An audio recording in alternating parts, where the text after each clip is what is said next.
What was it like to work with Christopher Nolan on your first feature film? Go for it, Harry. I personally thoroughly enjoyed myself. He's amazing. I've always been a massive fan of Chris's movies, and I think just getting to watch him work was felt like a big part of the whole experience. It was very surreal getting to watch him work every day, and it felt pretty amazing to be involved in the project, really, with him going. Yeah, no, similarly, I was a big fan. He's obviously got an amazing mind and is a genius. I think enough people will tell you that. But what I really liked is how he is on set. It means that he creates a very kind of close, kind of intimate vibe, even though you're surrounded by these huge scale sets and massive warships and Spitfires overhead. He's very present all the time, very hands-on. Yeah. Tell me a little bit about the characters that you play and how they meet and sort of team up for them. So I play Alex, who's just a young British soldier, and he's nice. I think when he meets Finn and Aneurin's characters, he's kind of he feels like he's a little more experienced than them. He's a little kind of more edgy, but at the same time, he's obviously just as scared of dying as everyone else is. I think he starts out by kind of trying to help them a little bit, and then, he's, will kind of do anything to survive. So he's a little, maybe a little tougher in terms of what he thinks being at war is supposed to be. But I think by the end, it's just kind of instinctive camaraderie of, we're in a tight spot and we're on the same team, so we'll kind of do anything to get out of it. Yeah, I played Tommy, who's a young private, and he's clearly much less experienced than Harry's character. I think I'd also probably say he's probably a bit more compassionate, maybe because of his age and lack of experience, so he doesn't have quite the same mindset as Alex does. He's a bit less harsh, a bit more hopeful in some ways, but still with that drive to get home that all of the characters have, I think. Yeah, I think there's a good contrast between the two. Between all three of us, actually, between me, Harry, and Aneurin, we're all very different in lots of ways, but all with the same objective. And how did you, if you did, physically prepare for the role? Did you do any special training, or? Yeah, well, I went out 2 weeks early to Dunkirk and trained with the stunts quite intensely for 2 weeks, and they just put me through my paces, really, just did kind of military style training. We didn't go to a boot camp or anything, but a lot of them are ex-military, so they had me doing weapons training and swimming in the sea and circuit training and a bit of boxing and all kinds of things like that, really. Just a lot of swimming while heavy, I think, was like the main kind of preparation. I think it was swimming in trench coats. Yeah, a lot of more wool, I'd say, than I've swam in before.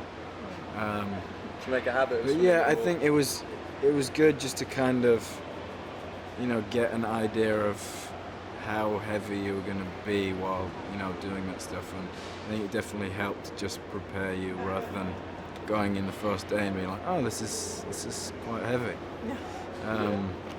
But nothing too crazy, but just some training stuff. And what was it like to work on the actual beach where the Dunkirk evacuation took place? I'd say it created an interesting mood kind of while we were filming. I think being in the place where it actually happened, it's every time you would break between shots, you could kind of tell everyone's very aware of where they were standing, and I think it made it quite intense just in general. I feel like everyone was very aware of where they were and everything that happened there, and it's such an eerie beach. It's not like everyone who goes to visit it is going because so many people died there, and it's it has kind of a weird there's like an eeriness to it, so it made the dynamic of filming there interesting. Did it give you sort of a better understanding of what these soldiers went through? Yeah, definitely. I think Harry said Harry's bang on. It was sort of like a very sobering thing to go through, and kind of added something to the film and made us realise, I think, if you hadn't already before, how much respect and subtlety you had to treat this topic with, because they were real people. It was a terrible event, and it's not something to be taken lightly. You can't just go in and do an all guns blazing action movie. You've really got to treat it with the respect it deserves, I think. Yeah. And I heard you had some really challenging days weather-wise out there on the mole. Tell me what that was like and how that sort of impacted your performance. Cold. Yeah, I think it was just very cold. I think it helped in terms of it didn't require much acting in terms of the elements, and obviously you can't recreate the feeling of what actually would have been like, and the elements being tough is nothing in comparison to obviously what the soldiers would have gone through. But yeah, I think it just made it this like visceral experience of kind of having elements hit you from everywhere, and just made it so much more real than being in a studio or something and doing it that way. Use it was the phrase thrown around a lot by Emma and Chris. It's pretty cold, isn't it? It's quite rainy. Yeah, use it. And I wouldn't have had it any other way. I think if it had been done any other way, if we'd been sitting in warm tents and going out to do one shot, it wouldn't have looked as good. And I wouldn't have felt as proud of it. I think there's no problem with working hard and being cold and wet for something like this. It's a very important thing to be talked about. Had you known about the miracle of Dunkirk before this movie? Or? Yeah, I think you touch on it at school, but it's not. I think it was so early on and obviously not considered a victory. So I don't think people teach it as much as you would expect. And I think there was something that's so great about the movie is that it's such a massive piece of history and an important part of the war. And I think it's such an important part that isn't told that often, and I think it's a really good look into a piece of history that's often looked over. I think the movie's amazing.